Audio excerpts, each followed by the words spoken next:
Giving you a fool.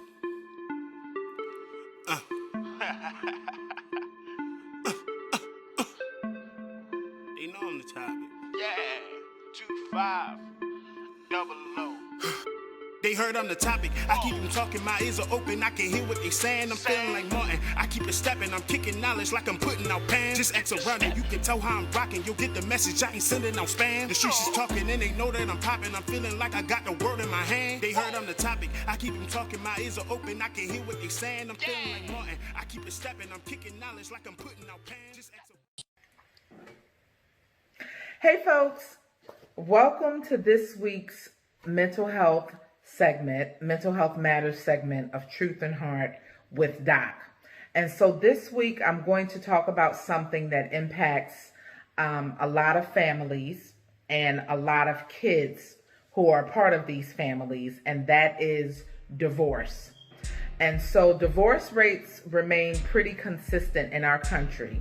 About 40 to 50% of marriages end in divorce, and those rates are only slightly lower for those who are married in same-sex relationships, so same-sex marriages. So divorce rates across the board, almost half of everybody who gets married, the marriages are going to end in divorce. And so let's talk about the impact of divorce on children in these relationships. So over 43% of children in the U.S.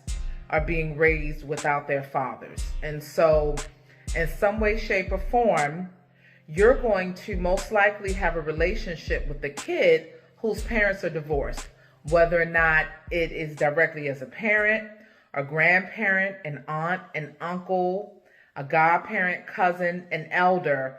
Most likely you're going to wind up having a relationship as an adult with a kid whose parents are divorced.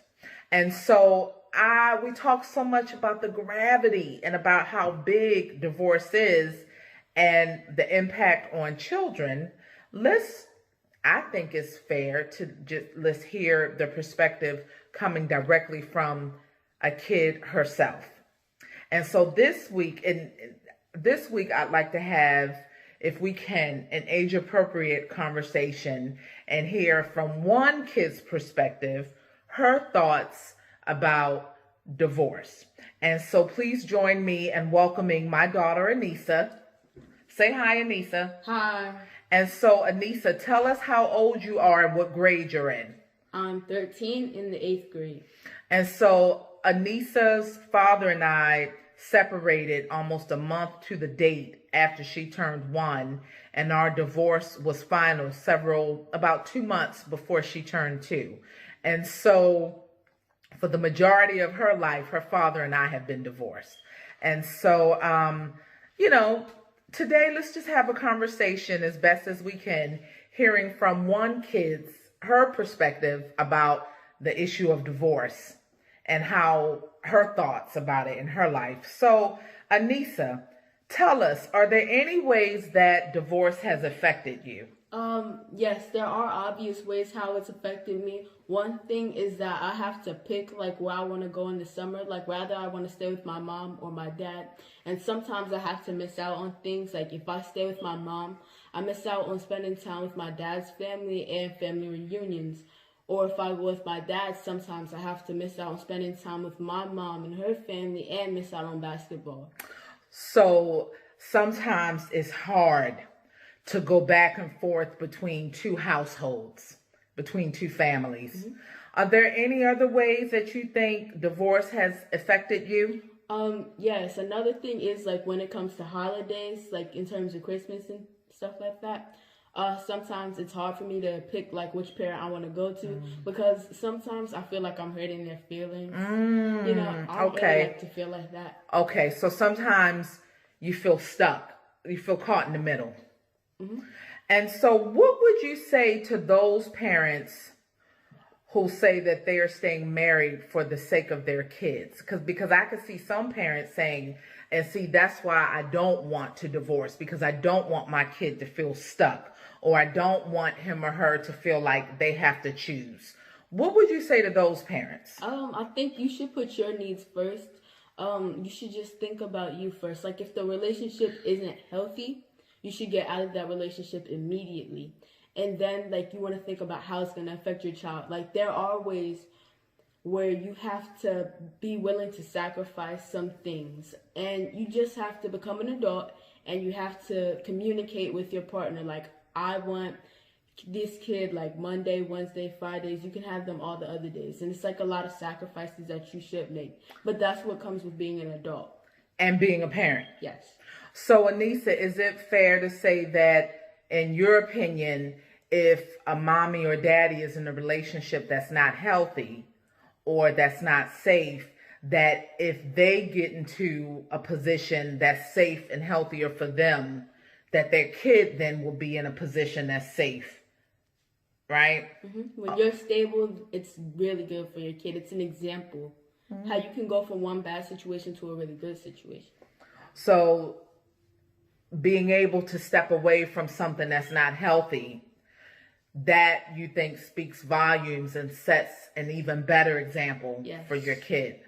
Okay. Like what my mom, like when she and my dad divorced, it showed me like sometimes not every relationship is going to work out how you want it to be. And for you to realize that you have to take yourself like out of that relationship so you can go and do better for yourself.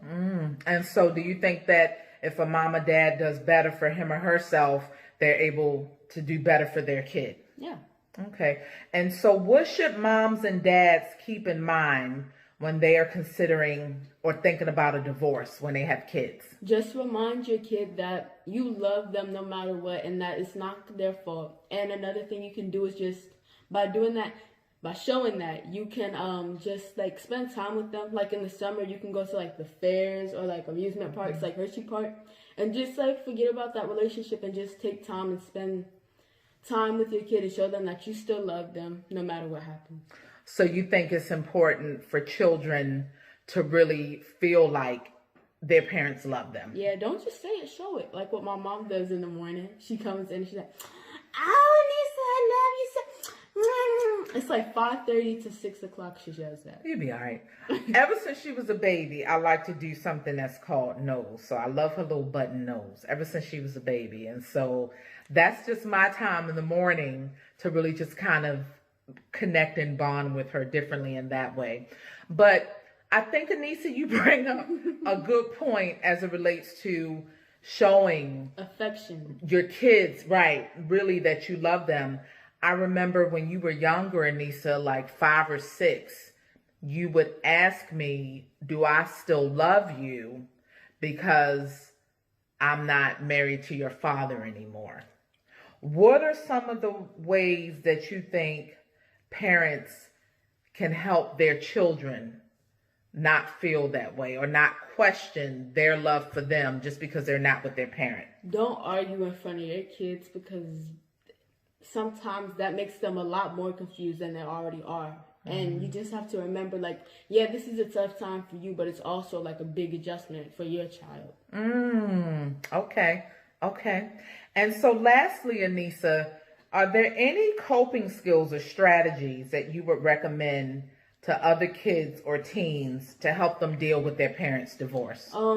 So growing up for me, I always had either or grandma. Like I had my mom's mom and my dad's mom, which I'm really thankful for because not a lot of kids have that opportunity. But it just goes to show like I had somebody in the family that I can trust who is older than me and much more wiser. So it's like when I was confused, I can go to either one of them. So you talked to both of your grannies about how you were feeling. Yeah. And so I think that helped that you had an older person that you felt like you could trust. Any other coping skills or strategies for other kids? Friends, like I don't have a lot of friends that are like in my situation. Like if they don't have their dad around, their mom around, their parents are divorced, separated, whatever the case may be. It's good to have like a friend that you can always come and talk to about the situation. Because you have it's just letting you know that you're not the only one going through it, that you always have somebody else you can come and talk to. Okay. That's important because, Anissa, I remember when you were a little girl, you would sometimes come home from school and we would talk about how you would feel sometimes when you would see other kids with their mothers and fathers together, and how that was hard for you.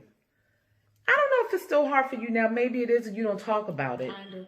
Right. I just adjusted to it because I finally saw, like, when I was younger, I wasn't able to see everything how I can see it now. Younger, I mean like 11 or 12, like a year or two ago.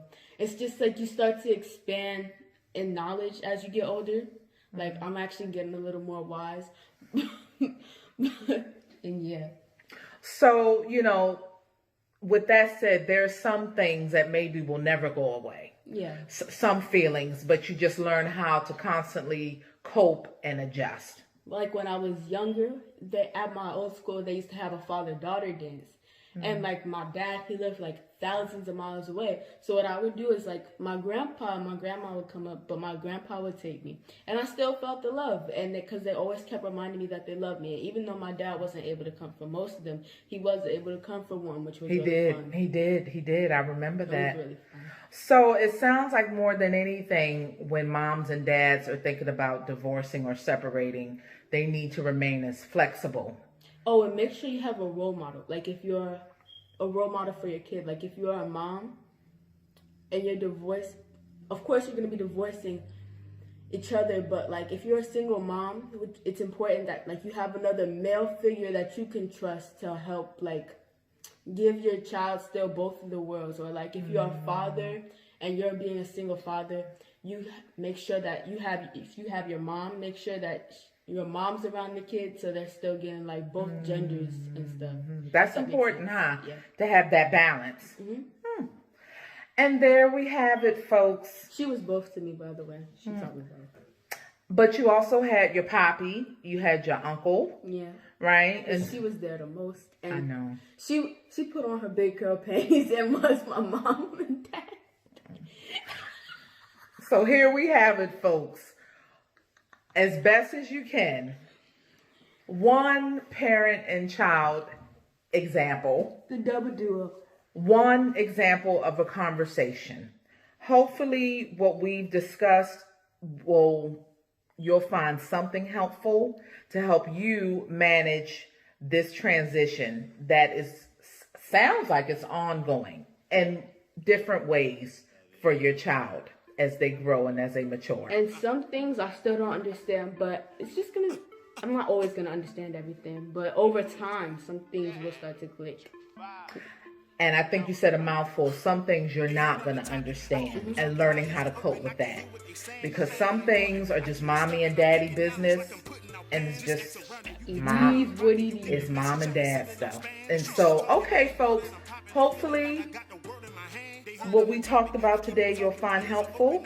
That's it for this week's Mental Health Matters segment with Doc. That's it for this week's Truth and Heart. Let your mind be clear to recognize the truth and your heart open to receive it. And your body a temple. Thank you. Thank you, Anissa. Yeah. See you next time. Bye-bye. I used to be thugging, I used to be stealing. I ain't selling drugs with these words, what I'm dealing. They tell me to shut up.